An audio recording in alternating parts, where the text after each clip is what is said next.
अब दूसरा विधि फर्स्ट विधि प्रथम विधि हो गया। प्रथम विधि कौन विधि है?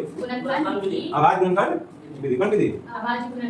अब अगला विधि है द्विघाती सूत्र। द्विघाती सूत्र से बनाने के लिए हमको क्या करना पड़ेगा? पहले विवेचक पता करना पड़ेगा। क्या पता करना पड़ेगा? विवेचक।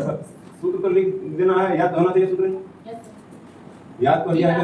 a का मान कितना? 2, b का मान कितना? ना पूछो 1 2 x स्क्वायर के गुणन को 1 बोलते हैं, x के गुणन को b बोलते हैं, इधर अचर पद को c बोलते हैं। c का मान माइनस 28। तो d बराबर फॉर्मूला क्या? तो b square minus 4ac। b का मान कितना?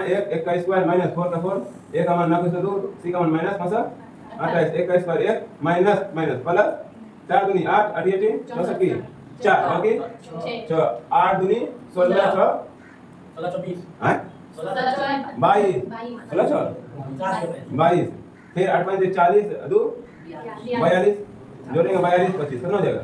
42 b का मान प्लस का है माइनस में आएगा। माइनस में जब भी आएगा तो मूल वास्तविक नहीं है। d का मान 42 25 हो गया। अब आगे बढ़ते हैं। कौन सी मूल क्या वास्तविक है? अगर क्या है वास्तविक मूल है ना? चलो तब कौन सूत्र से? द्विघाती सूत्र से x बराबर minus b plus minus root d by 2 यही है। x का माइनस b का मान ना कुछ तो 1 है ना, प्लस माइनस b का मान 42 25 2 का 2 a का मान a का मान 2 बोल नहीं पाता बाबू की। चलो आगे बढ़ो। माइनस 1 प्लस माइनस 42 25 किसका? 42 25 का वर्गमूल कितना? 5 इधर 6 से 42 7 ना 65 कितना?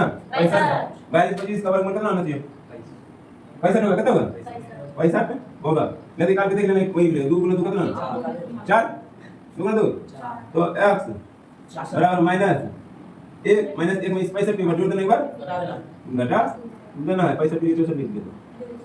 हो गया? जो एक बार जोड़ दिए तो बड़ा काट दें घटा देते हैं। x बराबर माइनस 1 माइनस 65 मीटर 4 x बराबर 65 में माइनस ये तो माइनस 1 में 65 जोड़ेंगे तो बचेगा 64। बाकी संख्या की प्लस प्लस ही रहेगा। 4 से काटो कितना आएगा?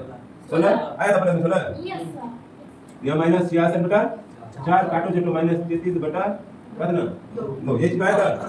हां द्विघाती सूत्र बन गया। अब कौन विधि बना देंगे?